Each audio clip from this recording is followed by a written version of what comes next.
Hi, everyone. Thank you for having us.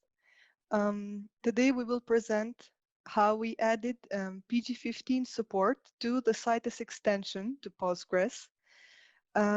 Hopefully in this talk you will learn about the main strategies we followed to identify the tasks and lessons we learned along the way with the Citus extension, logic sanity, and new feature integration.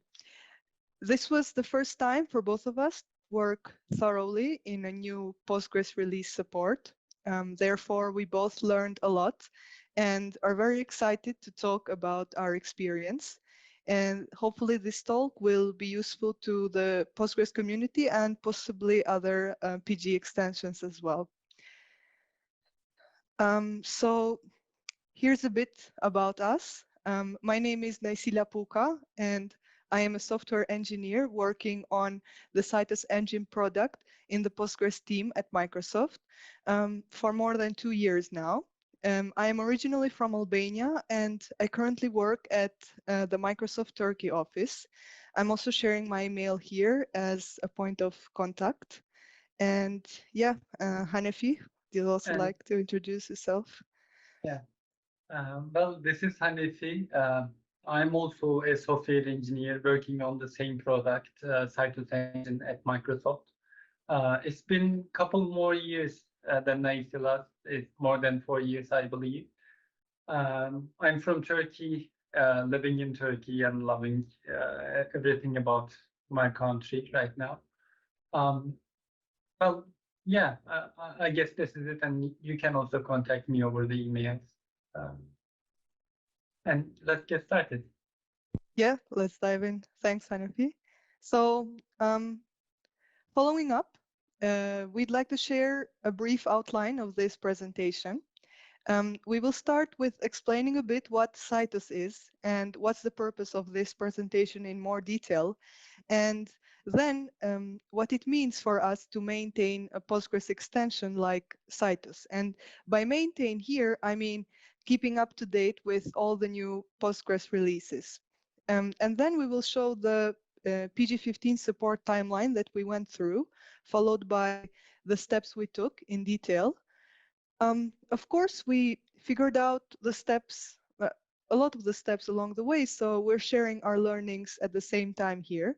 And at the second half of this presentation, we will go into more detail of how we tracked the new features of Postgres. Okay, so what is Citus? Citus is essentially distributed Postgres. It's an extension that adds scale-out capabilities to your Postgres cluster. You can distribute your tables, which will be divided into these smaller table chunks that we call shards, and these shards sit on the worker nodes. The Citus database is 100% open source, and its home in Azure is the managed service called Azure Cosmos DB for PostgreSQL. You may want to choose the Citus extension if your application is outgrowing a single PostgreSQL node, because with Citus, you can distribute and optionally compress your tables to always have enough resources like memory, CPU, and I/O capacity to achieve good performance even at scale. And Citus actually supports the latest 3 major releases of Postgres in the same code base. And in this presentation, we would like to demystify what it means to keep Citus an updated extension to Postgres. And maybe not just PG15, but many of the things we came up can be applied in general. So Citus is an extension, and it's not a fork to Postgres. And we will share some of the methodology that we used on providing the PG15 support. And of course, our main purpose here is to share our task breakdown and lessons learned while identifying the steps we needed to take to provide the support for the new release. And many of the steps we took can be easily implemented in future Postgres release supports as well.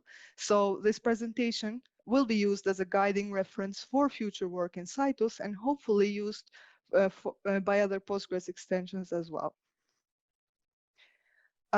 So we are proud to say that Citus is actually a significant extension to Postgres that has numerous points of interaction with it. I have listed here some Citus extension features, and there are many technical details to explore here, and some of them I myself don't understand well, but this is just to give an idea. Because the code base is really huge. So Citus is a multi-node Postgres, and in order to do what it does, it intercepts Postgres's planner and executor.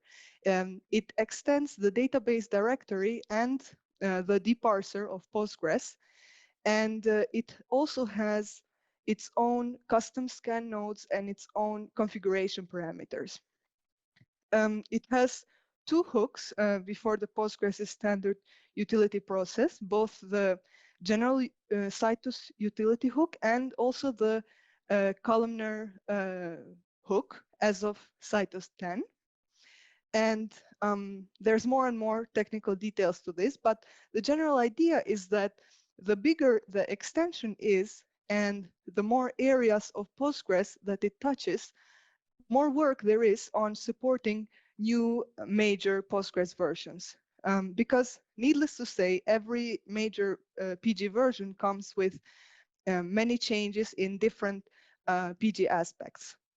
However, I should also mention here that most of Postgres performance improvements, index constraints improvements, monitoring, replication changes, etc., are also reflected in Citus and just work with it. So that goes to say that we don't need to account for every single commit in the new Postgres release. But things we need to be careful are when the SQL interface changes for something, or Citus needs to learn how to handle that, or maybe a new command is introduced, syntax is expanded, new functions, data types are added, or something changes in the internal logic of a current feature already. So that is where we need to be cautious on all the areas that Citus is touching Postgres.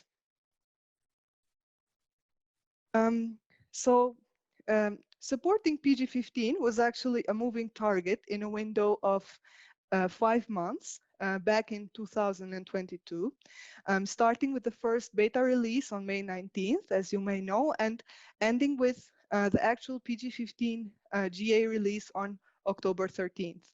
And with PG15, there were 4 beta releases and 2 release candidates before the actual GA. And what we did is that we actually followed these updates step by step, because we used all these beta and candidate releases as different milestones in order to easily integrate with Citus and actually have enough time to make the necessary changes and also test them. And these beta and release candidates help us a lot. And we would like to believe that it's actually one of the reasons why Postgres also releases betas and candidates as well. So we are able to integrate them and test the new features and everything. So yeah. Okay. Now I'd like to dive deeper into the actual steps of providing the support. So I will get a little bit more technical from this point forward, but still I tried to choose some simple examples that hopefully show the general idea of the steps we took. So the first thing, of course, we want to make sure that the Citus database is compiling. And we start by updating our configure script to include Postgres 15. And then when we try to compile, of course, we run into different kinds of errors that are mainly caused by the following that I listed here. So first, there are some structures or functions that no longer exist and most probably have been replaced. And as an example here, the value node structure was removed from PG15, and it used to encapsulate integer, float, string, and bit string node types, and it was replaced by like separate versions of these nodes. So we updated the Citus source code accordingly. And then there are like function schemas that have changed. For example, here there is the relation create storage function, which creates the underlying disk file storage for a relation, which also changed a little bit in PG16, by the way, but I'm not mentioning that here. And before PG15, so this function would just take the relation file node and its persistence as input. And as of PG15, a caller that does not want the storage to be destroyed in case of an abort may also pass the register delete flag as false. And usually what we do in these cases is we just define a PG version compatible function that uses the Postgres function in its definition in accordance with the PG versions. Because as I mentioned earlier, we are supporting the latest 3 major releases. So we actually make good use of such if-defs. So we want PG15 to work, but we also want PG14 and PG13 to work in this particular case.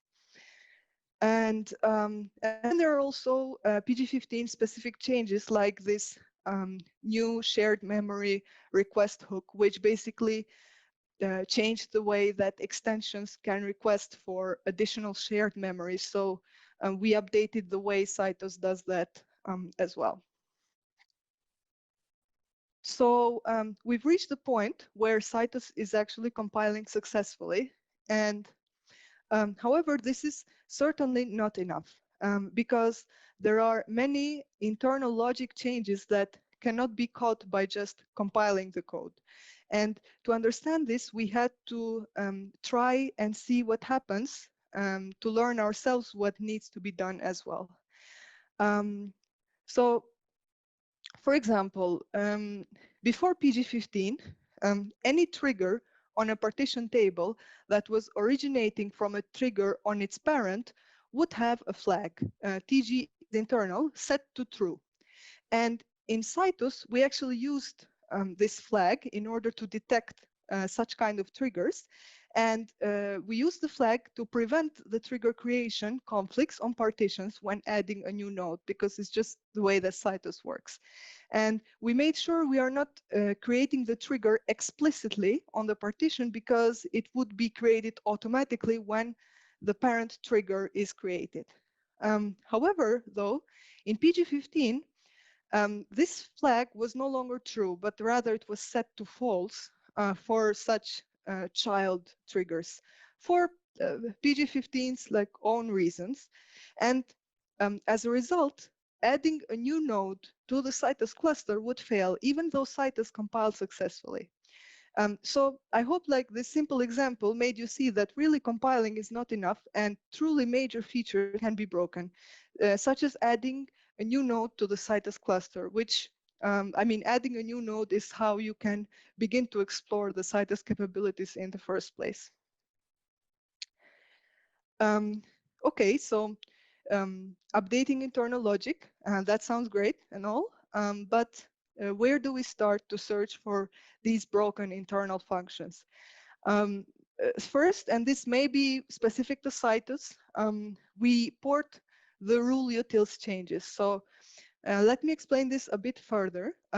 Rule utils in Postgres is a file that contains all the functions to convert stored query trees back to source text. And in Citus, we maintain a version of rule utils mainly for static function and shard query specific deparsing functions, because we have shards and we need to make some changes to these functions in order to deparse the shards, the queries with the shards correctly. So we should be careful to port all the static function changes one by one from the rule utils of Postgres to our maintained rule utils copy, let's say. And as a next step, we turn to our extensive and thorough test suite. I mean, just by running all our test suite, we could figure out a lot of internal logic breaks, if not all of them, introduced by PG15. So we started from there, and per each test failure, we investigated its reason and provided the solution in Citus.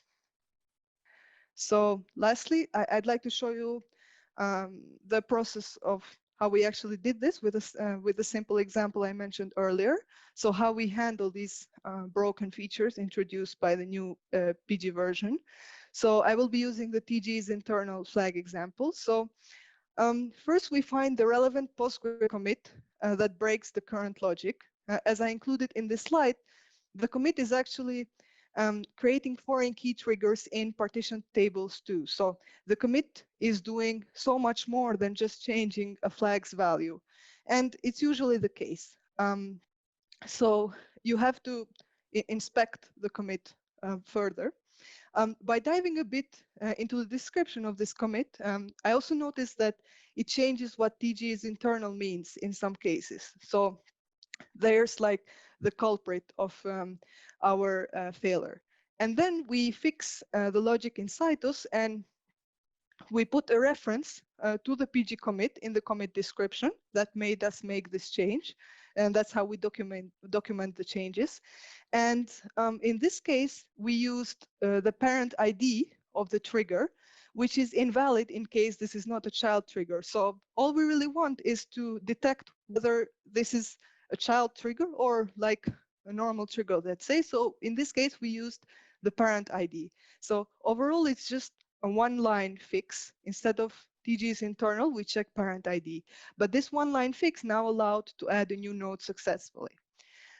So yeah, that's about it really. And thanks all for your attention so far. So now Hanefi will be taking over from this point to show how we tracked new features of PG15 and more.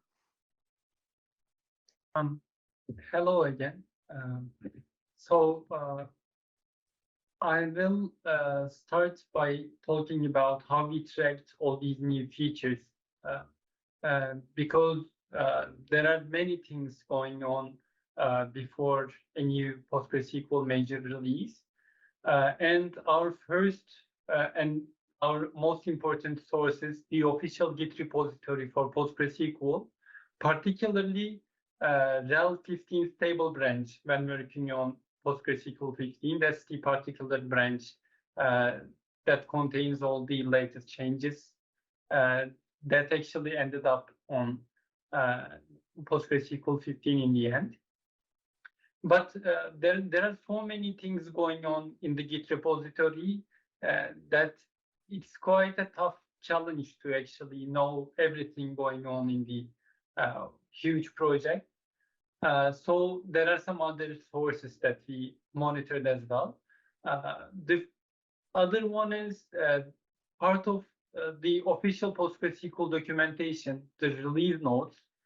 The problem with this release notes is that it doesn't get released before there are actual generally available packages for PostgreSQL 15.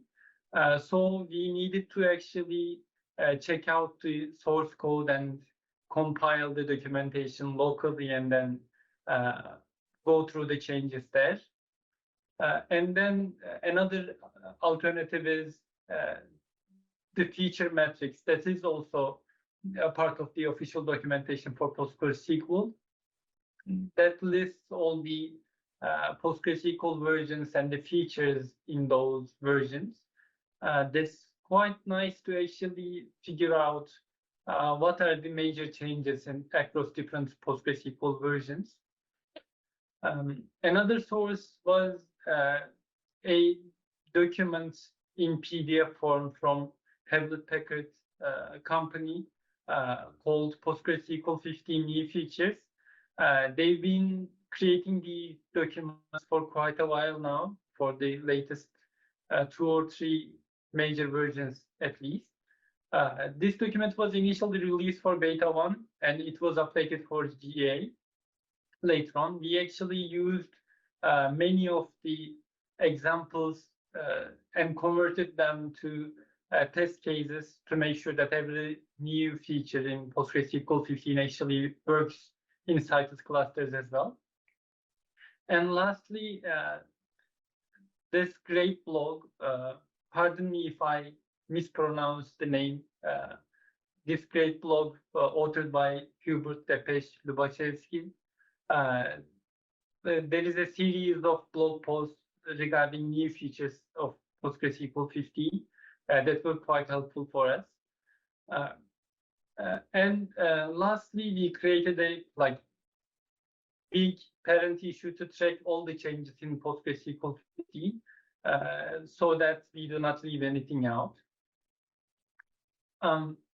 Let's just revisit the timeline again.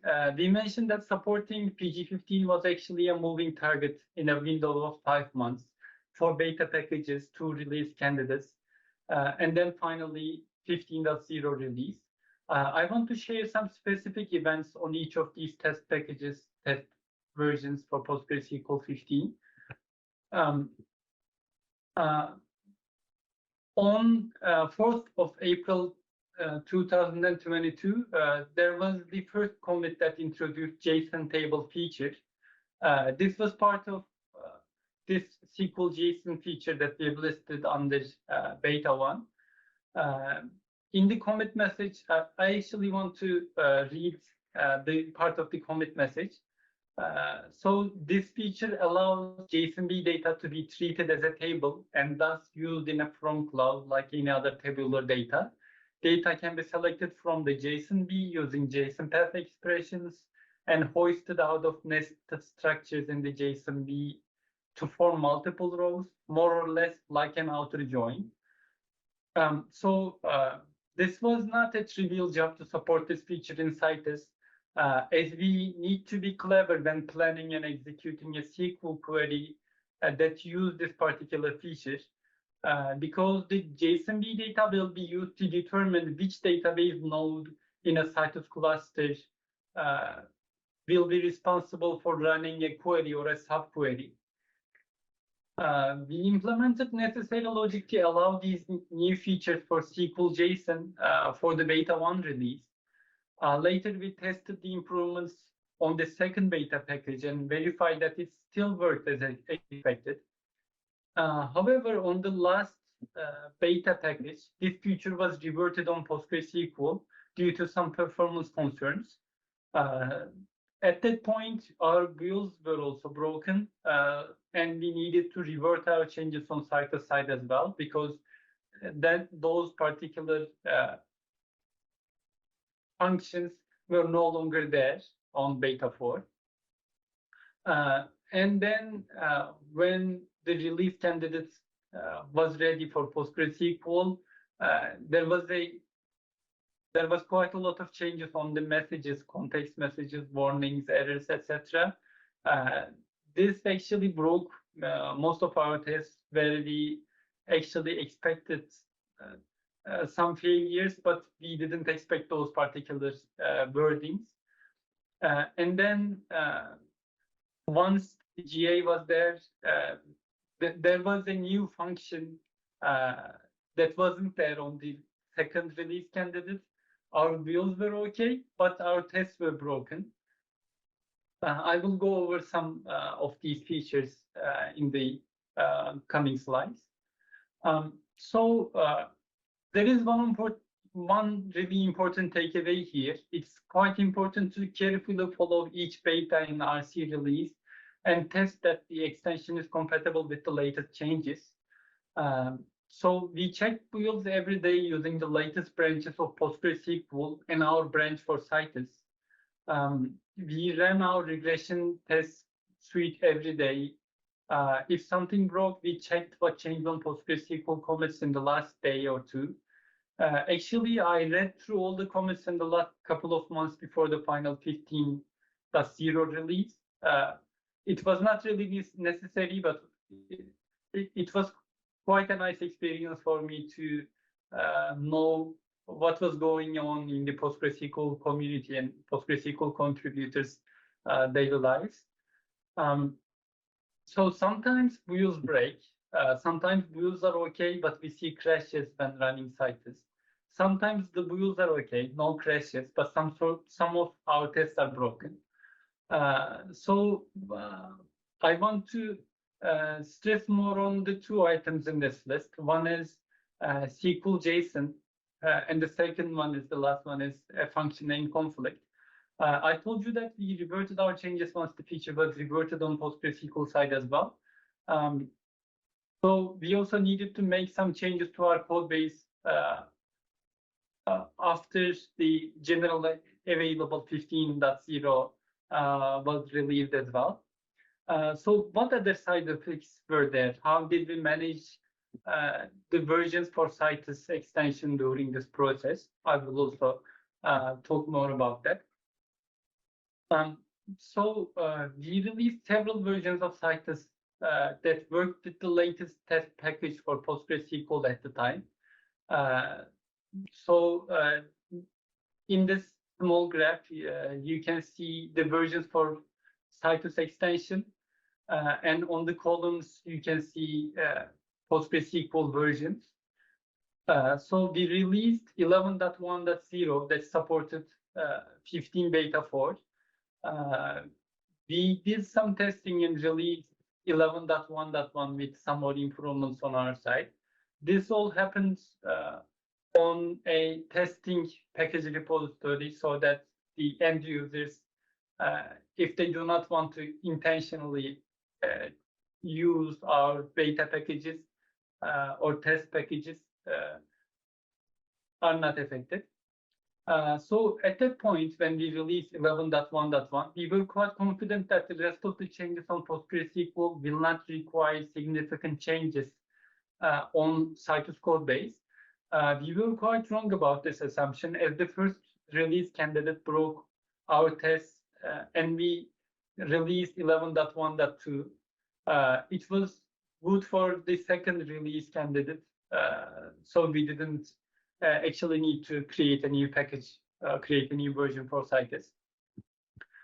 After the second release candidate, we created yet another version for the generally available 15.0 package, and then yet another version 11.1.4 with some more improvements.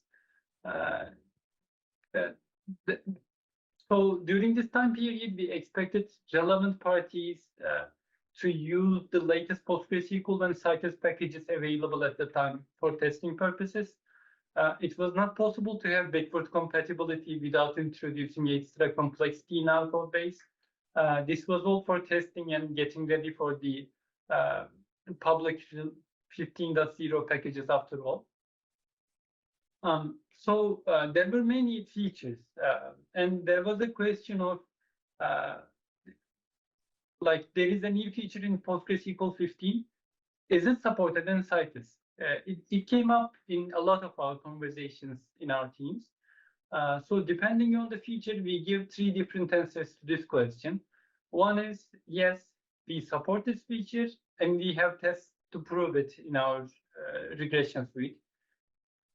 Another possible answer is, yes, and we tested it manually, and we are confident it will work. And lastly, no, but it prints meaningful error messages and hints, and maybe workarounds if there are any. And I will try to share some examples of both these 3 kinds of features in PostgreSQL 15. Firstly, like a list of 4 features that are supported by Citus, and we have tests that actually make sure that we do not regress. We keep supporting these features. One is the new nulls not distinct clause when creating a new table. That requires just a small tweak to add support to Citus clusters as well. And then we have many regular expression SQL functions that just work out of the box. We had a new copy option header so that the user can actually decide to include or not include the headers when copying a portion of their data. And then numeric type with negative scale. that is just an improvement on an existing data type that made things quite complicated on Citus in some cases. And the second set of features were the ones that are actually supported, but were not covered in tests because we tested manually, and it was quite a hard challenge to actually write tests for those. For example, create or replace view no longer changes collation of output columns. This is a good fix on PostgreSQL side, and we directly benefit from that, since all Citus does is take a create or replace view function and then coordinate where on which nodes it should be run. And since underlying architecture runs on vanilla PostgreSQL, we actually benefit from it directly.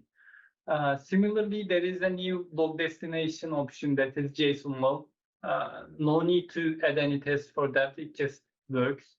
And similarly, archiving via loadable module.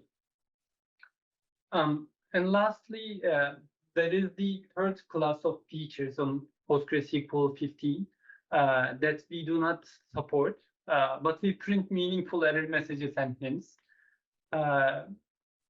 In the time that I created this slide, I tried to show 3 different such PostgreSQL features that we didn't support. Well, the first one is a cluster comments on partition tables. I didn't understand that. Sorry. So the first command, this cluster command can be run on many different database objects, not just partition tables. Citus didn't support cluster commands on those objects, so this was not something new on our side. We just updated some error messages to indicate that indicate the reasons why it's not supported and how to work around that.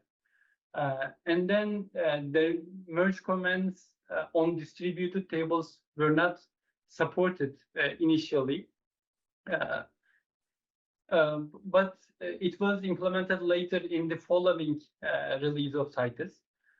Similarly, alter table set access method clauses were also new in PostgreSQL 15.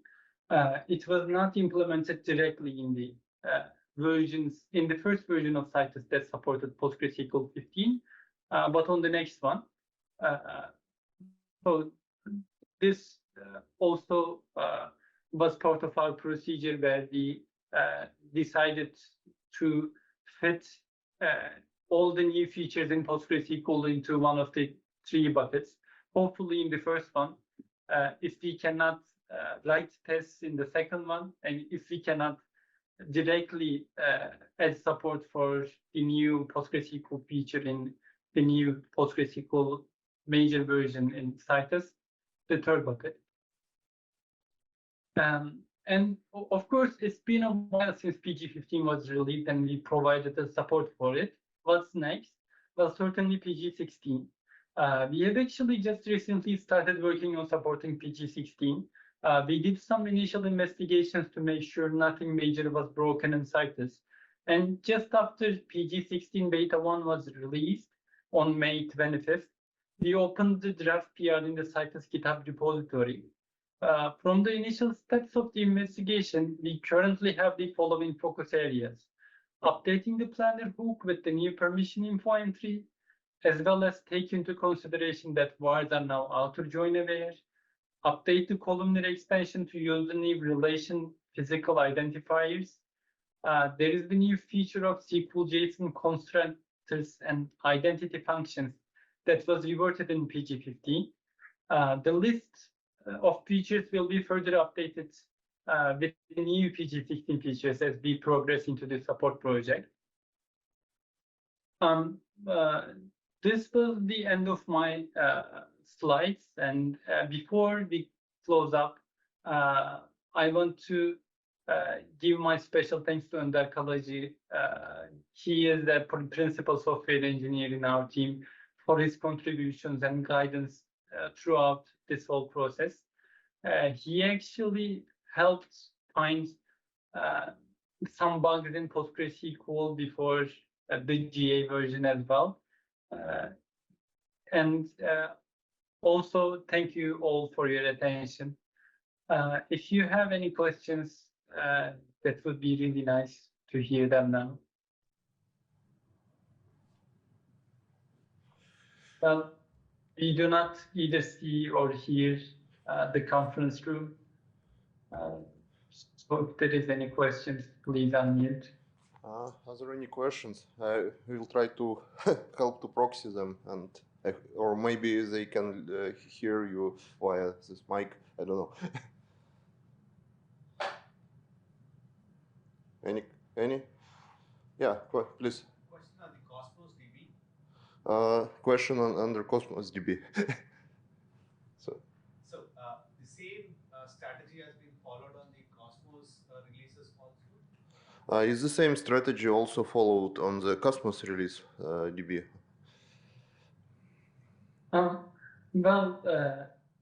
Yes. We are actually part of the engine team that works on the Citus product only, that can run on anywhere. But we do our tests of our packages on Cosmos DB for PostgreSQL as well, to make sure that everything is working fine before it actually is shipped to the customers. But most of the work that we've shared in here are either done locally or on CI pipelines. The Cosmos, like shipping it up to Cosmos DB for PostgreSQL, is one of the later steps in the pipeline. Yeah, thank you.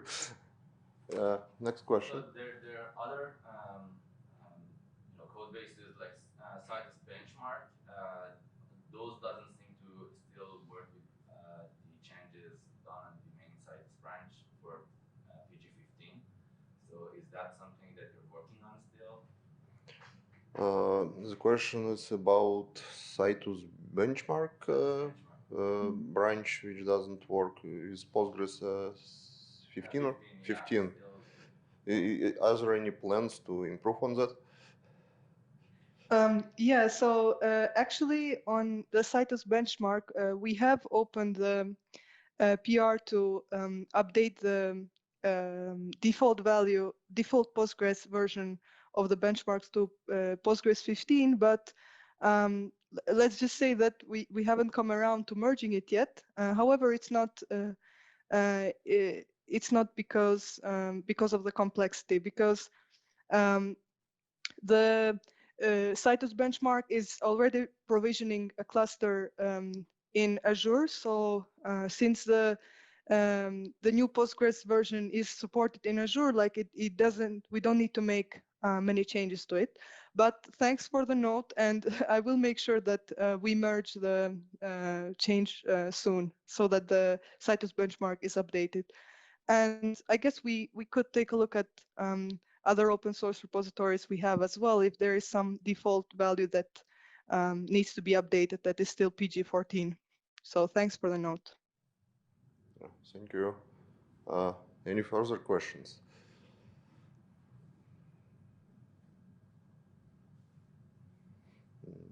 Okay, it seems that there are no questions. Thank you very much, guys. We enjoyed so much, and yeah, goodbye. Thanks, everyone. It was a pleasure.